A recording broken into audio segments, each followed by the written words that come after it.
posachedwapa tikupatsirani zimene Wayankhula President Lazarus Chakwera pamene padakali pano ali mdziko la Germany, ndipo President Lazarus Chakwera wayankhula izi lero pa 23 August 2024. Tamverani. From MBC. Good afternoon, madam. Thank you, and I'm with my team from Malawi here. All right. Yes, Your Excellency, I want to find out you were on a working visit to the Vatican, where you met the Pope, and also in Rome, where you met the director of FAO, at the same time the chairperson of the president of St. Egidio. Tell us what were the key issues that you discussed with the Pope, and also the importance of the visit time with the FAO, if you can summarize. Of course, it was a great honor to meet with His Holiness the Pope and to have discussions with him and his team. We felt greatly honored as Malawi because I represented Malawians, and so and eagerness to engage with me, even as I engaged with him, was a great experience that one never forgets. And his passion for service, passion for the poor, his passion to see young people empowered, these were some of the things that we discussed. I was able to visit folks in Italy, like you mentioned, and the community of St. Egidio is a community that is helping transform many lives in Malawi through their service. And so to meet them at their headquarters was a fantastic thing. Where I had met with the leadership in Malawi before, but this was an added thing. And they are embarking on projects that continue to uplift the lives of poor Malawians.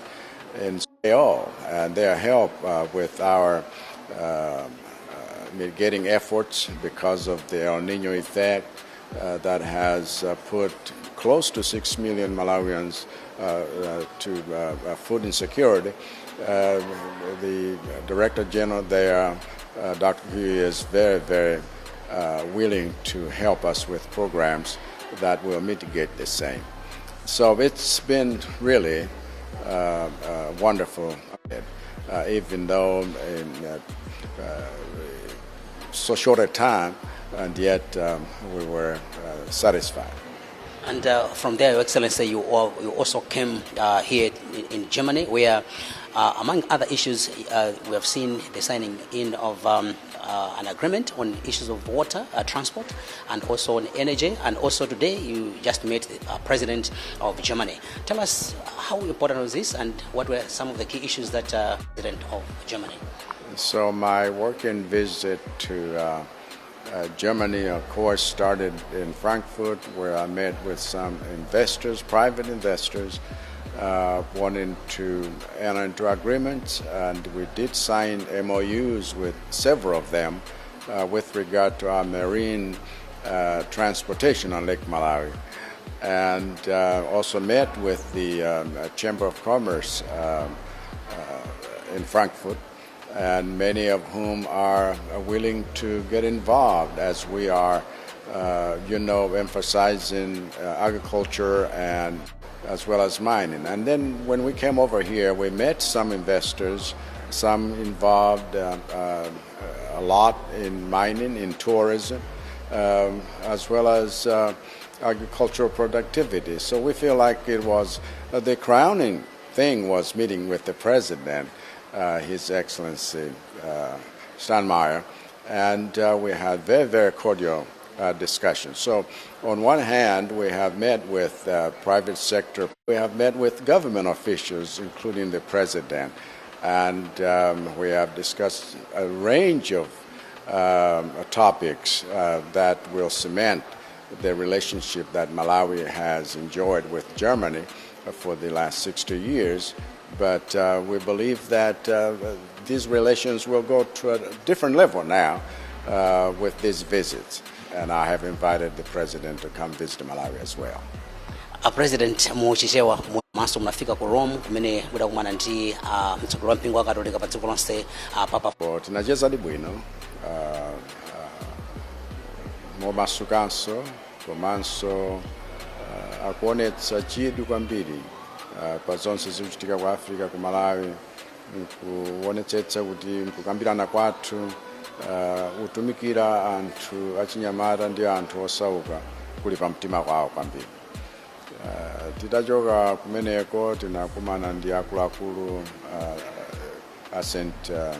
Chidio amachokera nanga siku athu kuja timango kumana nawo kuwadziwa kuti ali kubalaka ali kuti ena ambiri tinakumana nawo kumene kuja koma kuti tidzaone headquarters yawo kuonanso mmene amachitira modzipereka pofuna kutumikira anthu ku Malawi kuja anthu osauka anthu achinyamata.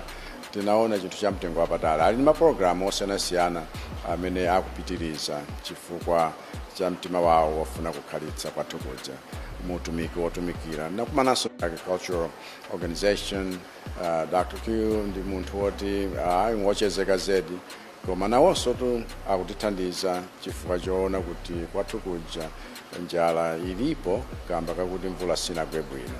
Ndipo akuzindikira kuti pofunika tithandizane bwinobwino pa nkhani ngati imeneyi ndipo ndalama zimene akupereka zoti zithandizenso Malawi wonse chifukwa monga mudziwa kwathu kuja pafupifupi 6 million anthu ndiwoti chakudya chivuta kwambiri panopa chikuvuta kale. Koma tinali okondwa kuti tikhozanso kubwera kuno ku Germany kuonanso kuti ndithu koma anthu watikomera mtima. Mulungu watipatsa chifundo pamaso pa anthu amene tacheza nawo anthu a business zosiyanasiyana timakamba makamaka nkhani ya business ya mayendedwe apanyanja. Tasanirana napo ndi anthu angapo zovomerezeka zimene tikhoza kuzitsatira tsopano kuti tikhaledi ndi mayendedwe atsopano komanso kusamalira bwino madoko athu. Tinalinso ndi mwayi okumananso ndi ena business kuno ku Berlin tsopano kumene sana anthu ena business private investors amene mogwirizana ndi University ya Mzuzu nawonso takusayinirana pangano ku nkhani ya za markets. Koma lero ndiye zakhala ngati tsano kuphera mphongo zonse pokumana ndi president yakuno Steinmeier munthu wochezeka bwino na nkhani zokhudzana ndi ubale wathu. Takhala ndi ubale ndi Germany zaka 6 pona tsopano kuti ma-Germany athandiza Malawi mnjira ya mtundu wanji pofuna kuti chitukuko kwathu kuja chisayime. Tinafunsa kuti mubwere ku Malawi mene mungatere tereku anthu athu tsopano azizilondola zimenezo motsatira naso ndi anthu akuno. Ambassador wathu kuno wagwira ntchito ndi South yawo yonse ntchito yotamandika poonetsetsa kuti ndibwere kuno koma kugwira ntchito ndiye gwiradi. Zikomo kwambiri. Thank you.